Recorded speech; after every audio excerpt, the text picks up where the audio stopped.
In this edition of RPPV News, we meet our newest councillor, artists work to save the seat, and we talk Friday Night Lights. Hello, I'm Catie Sharp. Welcome to the latest edition of RPPV News, bringing you stories from across the Mornington Peninsula. The Shire has a new councillor. A countback on Tuesday has delivered the replacement for former Nepean Ward councillor Hugh Fraser, who resigned suddenly last month. As the Nepean Ward is a multiple-member constituency, a countback process was used to review the formal ballot papers from the last election and identify the candidate with the next highest number of votes.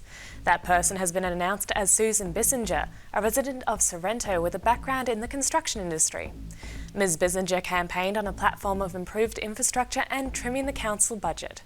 She spoke to RPPV this week to talk about this surprising turn of events. Surprised and really happy. It was something that I didn't think was going to happen, especially the resignation of a councillor. It's so rare. Well, I've got a declaration of the win this afternoon, or lunchtime today, and then I've got inauguration on Tuesday, just before the meeting, the first meeting I'll go to. In the meantime, of course, I want to catch up with the other the other councillor for the Nepean Ward, which is Sarah Race, and I'm hoping that we can work really closely together and looking forward to that as well. I've got a meeting coming up with the CEO, which I'm really pleased that he's taken the initiative and is coming down to Sorrento, and I thought I'd just show him around. Rather than him hearing third-hand reports, I'd like to see how it actually is and make his own determination of it, so that he's got it in the back of his mind when issues come up to be addressed, then he has some really strong knowledge of it. I'm hoping to give it more balance and hopefully get some priorities put in place that don't seem to necessarily be there now. Ms Bissinger will commence her council work just in time to review the next budget and join in the debate about whether or not to freeze rates. Two councillors from the Briars Ward, Steve Holland and Anthony Marsh, are keen to keep rates as they are, whereas their colleagues wish to put that money towards reviving the peninsula after the pandemic. Councillor Holland spoke to RPPV about why he was keen for what he calls a 1.5% COVID-19 rebate. Yeah, so part of my election campaign was to not support any unjustified rate increase.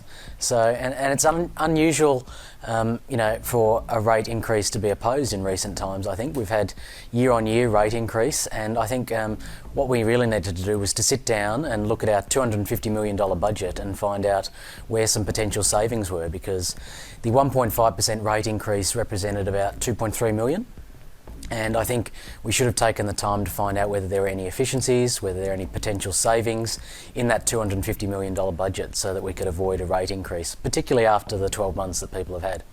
And look, to be honest, it's the easy thing to just year after year accept the rate cap increase, which is what has been done in the past, rather than to look at, are we spending every single dollar of ratepayer money correctly? And there was also some arguments around, who's actually benefiting from a rate freeze, and generally it's the people that are paying high rates, obviously. Some people have lost their jobs, lost their businesses. I mean, we had 59% of our businesses at one point receiving JobKeeper, and there were many more people receiving JobSeeker as well, and relying on those sorts of supports during the coronavirus pandemic. So, I think we should have taken the time. I think we owed it to them to take the time to make sure that we could keep rates flat. I just think a rate increase, even 1.5%, was just a bit unfair. Kerry McCafferty of Seawinds Ward was one of the councillors who opposed the proposal. She gave us her reasons why. Yeah, I think, look, the way that I might not necessarily agree with the way that things were approached there, but I don't expect people to agree with me all of the time, and I'm okay with that, and I think there's a lot of value in that. But there certainly was, the open budget briefing was really helpful. It was a way for us to have a very open dialogue with the public and discuss many of the different projects that are being proposed or maintained or continued. But there was a little bit of dissent, I suppose, around rates and what that means for ratepayers and where discounts would be applied. I think the majority view is that we certainly want to, we all definitely want to help people. It's particularly financially after what everybody's gone through in the last 12 months or 18 months. It's about the best way to do that. And we have different ideas about how the most equitable and economically beneficial way of distributing those funds are. Following an election period, obviously the council was in caretaker mode for some time.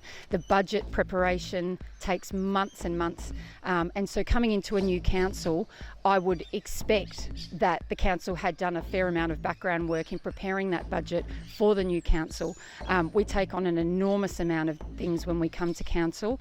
It's a very, very broad and diverse job, and so having that the framework and the bones of that budget pre-prepared by council officers gives us a framework to work within, and it's incredibly helpful. I'm very grateful for it. Meanwhile, Mayor Despia O'Connor told us she felt the budget debate was both healthy and useful as the council seeks the best way to help the community recover post-COVID. The debate was fantastic, stemming from, trying to give our ratepayers a break, and to be honest, thinking that your rebate would range from $8 or $10 right through to $500 depending on your property, and so we're looking at properties that are around $300,000 right up to $20 million. So it's really hard. Do you give that rebate, which isn't very much, or do you use that money collectively to do something good for the whole community? And I guess at this stage, trying to feed back into all of the community. So that's not just our ratepayers, but also the people who rent, the people who are homeless, the people who really need us right now, across the spectrum. So, and I know that's everybody, but we, spreading the love, I guess, is what the rest of us were trying to get across. A man has died and 2 others were seriously injured following a single vehicle crash in Tukgaruk last weekend. The car was travelling along Point Nepean Road shortly before 2 a.m. when it veered off the road and ran into a brick fence. The driver, a 19-year-old man from Kew, died at the scene. His 2 male passengers were airlifted to hospital in a serious condition. This is the 3rd single vehicle fatality on the peninsula this year. The Save Arthur's Seat community campaign has delivered a petition signed by over 57,000 people to the Ross Trust, owners of Hillview Quarry. The petition asks them to stop their plans to build a 94-acre quarry on the side of Arthur's Seat, a plan that has met strong opposition from residents and environmental groups alike. In a bid to raise urgently needed funds for the campaign, Silverleaf Art Box is hosting a show called Holding Ground, an online group exhibition fundraiser. 76 contemporary artists, including some very talented locals, have donated works that will go on display online from the 23rd of April. All funds raised will go to the Save Arthur's Seat campaign. You can see the works from that date on the Silverleaf Art Box website. The footy season is underway and RPPV is going to be covering as many of the MP, NFL and AFL Southeast games as we can. We will be streaming Friday night games held under the Frankston Football Club's new oval lights on both RPPFM and RPPV. The Dolphins' new lights have opened the way to night matches, and CEO Adrian Lloyd told the Toe Punt Footy Show he has high hopes of hosting the finals locally. I think that's something that can be explored because it can be done safe. The other part of that is around spectator comfort. So as you well know, when we're looking in the September timeframe at Frankston Park, we've had some shockers down there, and in terms of the weather. Yep. We've just got to be conscious of that. But certainly, it's not off the table. The investment in facilities is at a level now where we can start to run more finals at local venues, and obviously we've got the access to Frankston Park. And Anzac Day is almost here. As local MPs call for a royal commission into veteran suicides, the RSL has struggled to raise funds over the past 12 months. They are asking the community to dig deep and help support veterans in the lead up to April the 25th. The president of Frankston RSL, Kevin Hillier, told us how we can commemorate Anzac Day this year.